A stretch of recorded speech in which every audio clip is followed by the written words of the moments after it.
habang uminit din ang ating garden, lalo na itong si Cherry. Tumuloy ka naman. Ang ganda-ganda mo na. Pang ilang taon mo na to? Pang maraming taon na.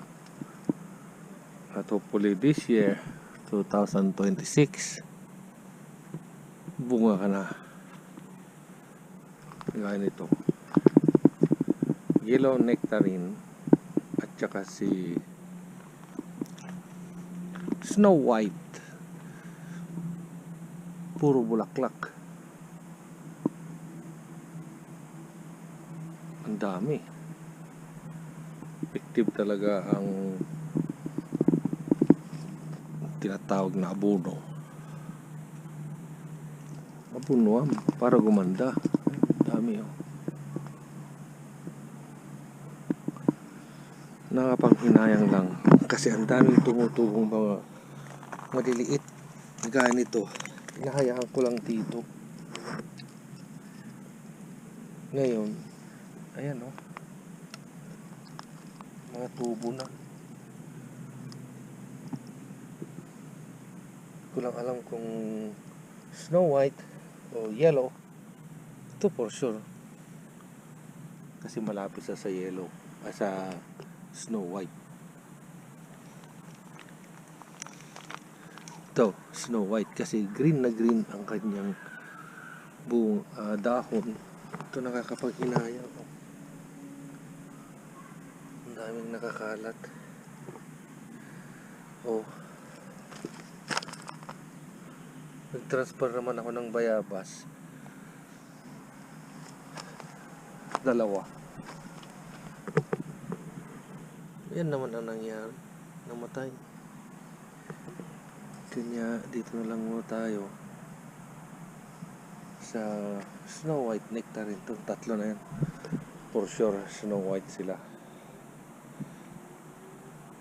Yan. May isang avocado. Kukutel.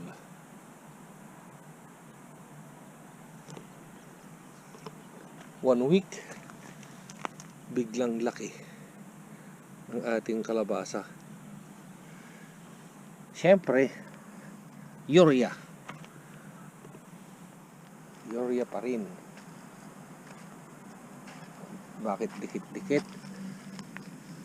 Subukan natin ngayon ng dikit-dikit. Every 1 foot ang pagitan. Pero sayang naman kung tatanggalin ko. Dahil tumubo na nga eh. I-abort mo pa. Ba't kaya malalaki dito? Yan o. Laki.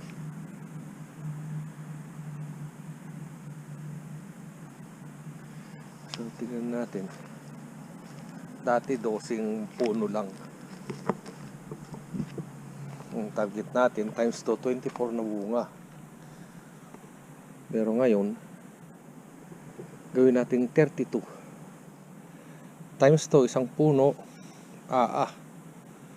64 baring gaya itong sayute, tinugutak, daming bunga, ay daming ugot, wala namang bunga. Kaya nilagyan ko ng kama kasi mainit dito eh. I know, maingay ka na, marinig tayo, delikado ka.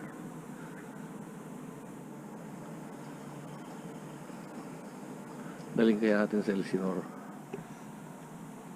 para mas madami, mas malawak. Pati kamote, talbos ng kamote, may talbos.